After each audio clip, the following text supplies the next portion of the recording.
নমস্কার দর্শক বন্ধু, জ্যোতিষশাস্ত্রে এই বিশেষ অনুষ্ঠানে আপনাদের সকলকে স্বাগত। দর্শক বন্ধু, 2025 সাল কেমন যাবে সেই নিয়ে আমার যে আলোচনা চলছে, সেই আলোচনার অঙ্গ হিসাবে আজকে ধনুরাশির কেমন যাবে 2025, যাদের ধনুরাশি তাদের কেমন যেতে চলেছে। দর্শক বন্ধু, আমি একটা আগাম পূর্বাভাস আপনাদের কাছে রাখতে চলেছি, আর এই আগাম পূর্বাভাস আপনাদের কাছে রাখছি। যেখানে আমি ভালো বলবো সেই সেক্টরটাকে একটা ট্রেন্ড হিসাবে আপনি ধরে নেবেন, যেখানে আমি খারাপ বলবো সেটা একটা খারাপের ট্রেন্ড হিসাবে আপনি ধরে নেবেন। এরপর আপনি দেখবেন এটাকে আপনি রাশি হিসাবে যদি শোনেন, ধনুরাশি হিসেবে শোনেন, আপনার লগ্ন কি। দেখুন আপনার কুণ্ডলিতে লং শব্দ যেখানে লেখা আছে ওটা আপনার লগ্ন। ধরে নিচ্ছি আপনার লগ্ন হচ্ছে মিথুন, তাহলে আপনি একবার মিথুন রাশিটাও শুনুন আর একবার ধনু রাশিটাও শুনুন। এবার দুটো শোনার পর একটা অনুপাত বার করুন যে ভালোর দিকে ট্রেন্ড বেশি না খারাপের দিকে ট্রেন্ড বেশি। ভালোর দিকে যদি ট্রেন্ড বেশি হয় তাহলে ভালোই হতে চলেছে ওই সেক্টরে, যেগুলো নিয়ে বলবো। সেক্টর মানে ধরুন হেলথ বলবো, আপনার সার্ভিস বলবো, আপনার বিজনেস বলবো, যে সেক্টর আমি ভালো বলবো ভালো হতে চলেছে। আর খারাপ যদি বলে তাহলে ওই সেক্টরে আপনাকে কিছুটা খারাপ ভোগ করতে হবে, আপনাকে অ্যালার্ট থাকতে হবে। এবার প্রশ্ন হচ্ছে কতটা ভালো হবে, কতটা খারাপ হবে। এই কতটা ভালো আর কতটা খারাপ এটা ডিপেন্ড করবে আপনার বর্তমানে কোন দশা অন্তর্দশা চলছে তার উপর। যদি আপনার দশা অন্তর্দশা পক্ষে থাকে তাহলে নিশ্চয়ই আপনার ভালো হবে, আর যদি পক্ষে না থাকে তাহলে তেমন ভালো হয়তো হবে না। তো এই হলো এই যে প্রেডিকশনস, এটাকে বোঝার একটা কিভাবে বুঝবেন তার একটা রাস্তা। তবে নালে কি হবে, অনেকে আমি এই বলেছিলাম মেলেনি, ওই করেনি, সেই করেনি। আরে আমি এটা জেনারেলাইজ প্রেডিকশনস বলছি। সারা পৃথিবীতে ধনুরাশির কোটি কোটি মানুষ রয়েছেন, তাদের প্রত্যেকের ক্ষেত্রে কি এটা হবে না, কিন্তু এটা একটা ট্রেন্ড। বলে না মর্নিং শোজ দ্য ডেজ, সকালে বলে দেয় দিন কেমন হবে। যদি সকালে বৃষ্টি শুরু হয়েছে, এখন বৃষ্টি সারাদিন ধরে ঝিরঝির করে হবে না একদম মুষলধারে হবে না প্রবল বেগে হবে সেটা পরের কথা, কিন্তু বৃষ্টি তো হবে, সামান্য হলেও হবে, বেশি হলেও হবে। এইটা হচ্ছে ট্রেন্ড। ট্রেন্ড হচ্ছে বৃষ্টি হবে। তো এইভাবে এই জিনিসটাকে বোঝার চেষ্টা করবেন। আমি মূল আলোচনায় যাব, কিন্তু তার আগেই যারা আমাকে আপনাদের কুণ্ডলী দেখাতে চাইছেন, জ্যোতিষীয় কোনো প্রতিকার প্রতিবিধান নিয়ে আলোচনা করতে চাইছেন, জানতে চাইছেন, যে কোনো জ্যোতিষ জিজ্ঞাসার উত্তর পেতে চাইছেন, তাহলে সেক্ষেত্রে আপনারা আমার স্ক্রিনের নিচে যে নাম্বার দেওয়া আছে 9830564500, ওই নম্বরে ফোন করে বা হোয়াটসঅ্যাপ করে যদি আপনার আগ্রহ প্রকাশ করেন, তাহলে আমার অফিস থেকে আপনাকে বলে দেবে আপনি আমার সাথে কিভাবে কানেক্ট করবেন। দুটি পদ্ধতি রয়েছে, একটি আপনি অনলাইনের মাধ্যমে করতে পারেন, আরেকটি চেম্বারে এসে করতে পারেন। অনলাইনে করলে আমি আপনার ভিডিও কলে আপনার সাথে কানেক্টেড হয়ে যাব, টেলিফোন কলে কানেক্টেড হয়ে যাব, হয়ে গিয়ে আপনাদের যাবতীয় প্রশ্নের উত্তর দেব, আর সামনে আসলেও তাই। তো এইভাবে আপনারা আমার সঙ্গে কানেক্ট করতে পারেন। তো আসা যাক আজকের মূল আলোচনা। মূল আলোচনা হচ্ছে ধনু রাশি 2025 কেমন যেতে চলেছে। এই আলোচনায় প্রথমে আপনার স্বাস্থ্যভাব দেখুন। শনির গোচর, শনির যে ট্রানজিট বছরের শুরু থেকে মার্চ মাস পর্যন্ত স্বাস্থ্যক্ষেত্রে ভালো ফল দিতে পারে, কিন্তু মার্চের পর শনি আপনার রাশি থেকে চতুর্থভাবে গোচর করলে স্বাস্থ্যের দিক থেকে এই গোচরটা কিন্তু দুর্বল ফল দিতে পারে। যাদের হার্টের বা বুকের কোনো সমস্যা রয়েছে তারা মার্চ মাসের পর থেকে একটু সাবধান হয়ে যান, চিকিৎসাদের সাথে কানেকশনসটা একটু বাড়িয়ে নিন, যা যা পরীক্ষা করার বা যা তার কাছে গিয়ে যা যা করার মেডিকেল অ্যাটেনশনস যা নেবার সেটাকে নিন, হ্যাঁ, তাহলে ঠিক থাকবে। এপ্রিল থেকে মে মাসের মাঝামাঝি পর্যন্ত স্বাস্থ্যের ক্ষেত্রে আপনাকে বেশি যত্ন নেওয়ার পরামর্শ দেওয়া হচ্ছে। মে মাসের মাঝামাঝি সময়ের পর বৃহস্পতি আপনার সপ্তমভাবে গোচর করলে তার দৃষ্টি এসে পড়বে আপনার রাশির ওপর, আর তখন থেকে আপনার শারীরিক সমস্যা যদি কিছু হয়ে থাকে তার সমাধান হওয়া শুরু হয়ে যাবে। আসা যাক পড়াশোনা, বিদ্যাভাব।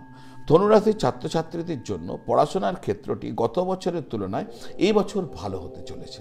বছরের শুরু থেকে মে মাসের মাঝামাঝি সময় পর্যন্ত যারা প্রতিযোগিতামূলক কোনো পরীক্ষায় বসবেন তাদের কিন্তু সাফল্য আসার সম্ভাবনা যথেষ্ট থাকবে। আপনাদের উচিত হবে যথাযথ প্রয়াস করার। শনি এবং রাহুর গোচর পড়াশোনার ক্ষেত্রে কিছু প্রতিবন্ধকতা, কিছু বিভ্রমতা নিয়ে আসতে পারে, মনোযোগের অভাব ঘটাতে পারে। ছাত্রছাত্রীদের কিন্তু সতর্ক থাকার পরামর্শ দেওয়া হচ্ছে। কেরিয়ার, চাকরি, বছরের শুরু থেকে মে মাসের মাঝামাঝি সময় পর্যন্ত বৃহস্পতি আপনার ষষ্ঠভাবে থাকবে, ফলে যারা চাকরির জন্য চেষ্টা করছেন তারা কিন্তু চাকরি পেয়ে যেতে পারেন। এই সময়কালের মধ্যে প্রতিযোগিতামূলক চাকরিতে যে সমস্ত কম্পিটিটিভ এক্সামিনেশনস রয়েছে বা কোনো চাকরির কোনো ইন্টারভিউ রয়েছে, তাতে কিন্তু আপনারা যথেষ্ট ভালো ফল করতে সক্ষম হবেন। মে মাসের মাঝামাঝি সময়ের পরে রাহু এবং বৃহস্পতির গোচর আপনার পক্ষে থাকবে, ফলে আপনি চাকরির ক্ষেত্রে যথেষ্ট ভালো সুযোগ পাবেন এবং আপনি স্বচ্ছন্দ অনুভব করবেন, এবং চাকরির যারা করছে তারাও কিন্তু আপনি যথেষ্ট ভালো ফল করবেন, চাকরিতে আপনাদের অগ্রগতি ঘটবে। আর যারা চাকরির জন্য চেষ্টা করছেন তারা কিন্তু চাকরি পেয়েও যেতে পারেন এই মে মাসের বছরের শুরু থেকে মে মাসের মাঝামাঝি সময়ের মধ্যে। আসা যাক, আর হ্যাঁ, 2025 সালে কিন্তু যাদের পদোন্নতি হওয়ার কথা ছিল তাদের পদোন্নতি হতে পারে চাকরির ক্ষেত্রে। আর যারা অনেকেই পরিবর্তন করার কথা মাথায় হতে রেখেছিলেন, চাকরির পরিবর্তনও ঘটতে পারে। আসা যাক 2025 সাল ব্যবসায়ীদের জন্য মিশ্র ফল নিয়ে আসছে। যারা ব্যবসা করছেন তাদের জন্য 2025 সাল মিশ্র ফল আনতে চলেছে। একদিকে দশমভাবে রাহু এবং কেতুর প্রভাব থাকবে, অন্যদিকে মার্চ মাসের পর থেকে শনির দৃষ্টি প্রভাব এসে পড়বে দশম করে, যেটা ব্যবসার ক্ষেত্রে কিন্তু ভালো পরিস্থিতি নয়। তবে আপনি যদি আপনার পরিশ্রমকে এবং লক্ষ্যকে ঠিক রাখেন তাহলে সমস্যা হয়তো বাড়বে না, আপনি ম্যানেজ করতে সক্ষম হবেন। তার কারণ একটা রয়েছে, সেটা হচ্ছে মে মাসের মাঝামাঝি সময়ের পর বৃহস্পতি আপনার সপ্তম ঘরে অর্থাৎ ব্যবসার ঘরে প্রবেশ করবে, এবং এর পাশাপাশি বুধ গ্রহের গোচর সারা বছর মোটের ওপর ভালো থাকবে। তাই যদি আপনার লক্ষ্য ঠিক থাকে, পরিশ্রম করতে থাকেন, তাহলে 2025 সাল কিন্তু আপনি দেখবেন কাটিয়ে দিয়েছেন, কোনো তেমন বড় সমস্যার সম্মুখীন হননি ব্যবসার ক্ষেত্রে। আসা যাক আপনার আর্থিক স্থিতি। মে মাসের আগে পর্যন্ত বৃহস্পতি আপনার ধন সম্পত্তির ঘরে দৃষ্টি দিয়ে রাখবে, ফলে আপনার সঞ্চয়কে তিনি রক্ষা করবেন, সঞ্চয় বাড়াতে তিনি সাহায্য করবেন। পাশাপাশি মে মাসের পরে বৃহস্পতির দৃষ্টি এসে পড়বে একাদশ ঘরে, ফলে আপনার আয়ও বাড়তে পারে। বছরের প্রথমার্ধে আপনার সঞ্চয় ঠিকঠাক থাকবে, আর বছরের মধ্যভাগের পর থেকে আপনার উপার্জন বাড়বে। তাহলে এই হলো আপনার আর্থিক স্থিতি 2025 সালের জন্য। গাড়ি, বাড়ি, ভূসম্পত্তি কি বলছে? জমি জমা, ফ্ল্যাট, বাড়িঘর এইসব কেনাকাটা করার ক্ষেত্রে 2025 সাল কিন্তু তেমন অনুকূল হচ্ছে না। বছরের শুরু থেকে মে মাস পর্যন্ত রাহু চতুর্থ ঘরে থাকার কারণে আপনার ঘরবাড়ি তৈরি করার চেষ্টায়, ঘরবাড়ি কেনার চেষ্টায় আপনাকে বাধা দিতে পারে। এই প্রচেষ্টা আপনার সফল নাও হতে পারে। আমি আপনাকে বলবো, এই যে সময় বছরের শুরু থেকে মে মাস পর্যন্ত এই সময় আপনার বাড়িঘর করার চেষ্টা থেকে আপনার দূরে থাকা উচিত, বাড়িঘর তৈরি করার প্রচেষ্টা থেকে দূরে থাকা উচিত। তা সত্ত্বেও যদি আপনি কেনাকাটা করছেন, এমনই দরকার প্রয়োজন হয়ে উঠেছে, তাহলে কাগজপত্র, ডকুমেন্টস খুব ভালো করে দেখবেন, যদি যেন কোনো বিন্দুমাত্র কোথাও কোনো কনফিউশন না থাকে, সন্দেহের কোনো অবকাশ না থাকে। মে মাসের পরে রাহু চতুর্থ ঘর থেকে সরে গেলে মার্চের পর কিন্তু শনিদেব ওই ঘরেই থাকবেন, সরে যাচ্ছে কিন্তু শনিদেব ওখানেই থাকছে, ফলে আপনাকে রিস্ক খুব ক্যালকুলেট করে নিতে হবে। যদি গাড়ি কিনতে চান তাহলে মে মাসের পর কেনার চেষ্টা করবেন। প্রেম এবং বিবাহিত জীবন, প্রেম সম্পর্কের জন্য 2025 ভালো যাবে। বছরের প্রথম ভাগটি তুলনামূলকভাবে দুর্বল হতে পারে। বছরের প্রথমার্ধে প্রেমের সম্পর্কের ক্ষেত্রে আপনাকে সচেতন থাকতে হবে, ছোটোখাটো বিবাদ থেকে নিজেকে দূরে রাখতে হবে, প্রেমিক সঙ্গীকে একটু বেশি সময় দিতে হবে। 2025 সালে দ্বিতীয় অংশ সেটা কিন্তু প্রেমের ক্ষেত্রে বেশ ভালো ফলাফল দিতে পারে। সেই সময় আপনি আপনার সঙ্গীর সাথে দারুণ ভালো ব্যালেন্সে থাকবেন, আপনারা আপনাদের প্রেম জীবনকে খুব ভালো করে উপভোগ করতে থাকবেন।